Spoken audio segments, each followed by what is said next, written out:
We are approaching week 3 of the college football season, and last week we saw a few upsets, including Alabama and Texas A&M both taking L's. The head coaches of both of those programs have been regarded as two of the best in the game. But has the game now passed them by? We will discuss with CBS Sports Radio columnist Jack Stern, who joins me now. Jack, how's it going, man? I'm doing fantastic. Thanks so much for having me, Dexter. I always love getting the opportunity to come on. Love being able to talk to you. And we've talked a little bit about college football over the last couple of weeks. And Jack, you wrote a column saying that Bama head coach Nick Saban and A&M head coach Jimbo Fisher both look burnt out.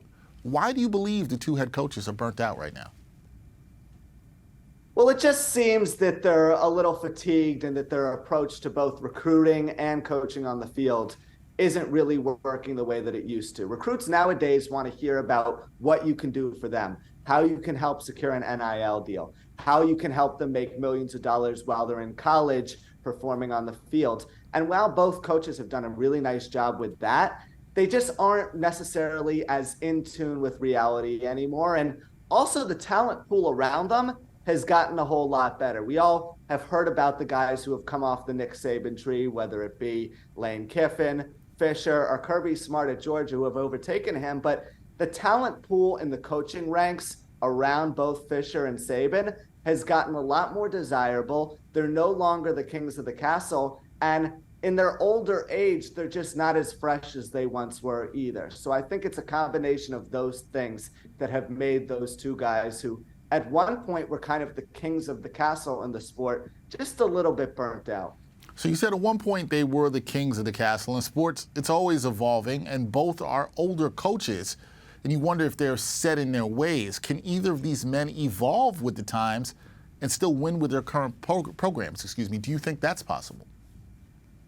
Well, if either was going to do that, then I believe that Nick Saban has a much better chance of doing so than Jimbo Fisher, because Saban is at a storied program in Alabama. He's had such consistent success over the past decade with a number of different teams that he has a much better opportunity to replicate that success.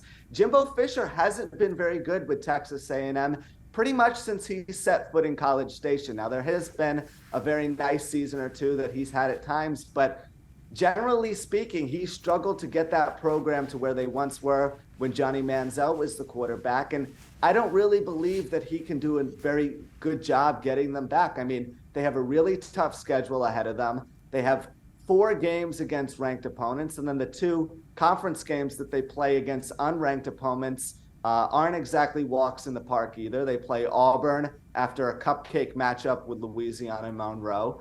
And then later in the season, they play a really tough Mississippi State squad. So if we're in a situation at the end, Dexter, where Texas A&M finishes 5-7 like they did last year, 6-6 or 7-5, I don't really see any way that Jimbo Fisher is able to keep his job beyond this season, especially when there's so many upgrades out there in the coaching ranks. I think Matt Campbell from Iowa State comes to mind as a potentially desirable option. And we all know about what Deion Sanders done with Colorado over just 3 games. How could you possibly ignore that if you're the Texas A&M administration? And Deion has spent a lot of time in Texas. He coached in the high school ranks in Dallas, obviously played with the Cowboys. And there's no reason to believe that he wouldn't want to leave for that job if they handed him a blank paycheck and said, you fill this out for yourself. So you got Saban as being the coach more likely to evolve over Jimbo Fisher. And that brings me to my last question here, Jack, because last season it was a disappointing one for fans of both SEC schools. Do you think they want either of these coaches to stick around, the schools I'm asking, especially considering the brand name that is associated with each? It's very strong. Or do you think those schools will look to move the programs forward with new voices? Well, disappointment is all relative, right? Texas A&M literally didn't make a bowl game. That is horrible for their standards. At least Alabama made it a little bit far. They had a nice appearance in a bowl contest as well. So there's a little bit of a silver lining there. It's not like they really regress massively. I believe that Saban gets at least one more season to show that he can potentially turn things around, and he deserves it, right? He's been at the helm in Tuscaloosa since 2007. He's in year number 14.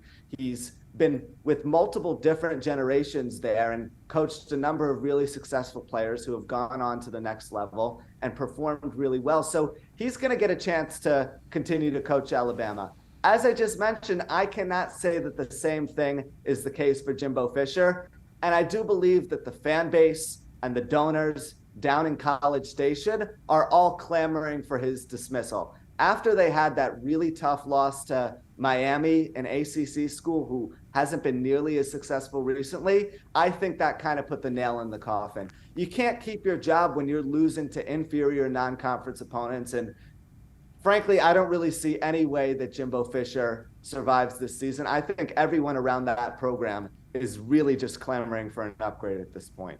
All right, it'll be interesting to see what happens with both coaches. Do they evolve? Do they stay on? How do both of these schools, Texas A&M and Alabama, that is, finish their seasons? We will see. That is Jack Stern, columnist for CBS Sports Radio.com. Jack, always appreciate the insight. Thank you, man. Yeah, thank you for having me. I'm not calling for Jimbo Fisher's job or anything like that. I've loved him since he was at Florida State, but things change, time changes, and I guess we'll just see what happens. We will see if there are changes indeed. We will see.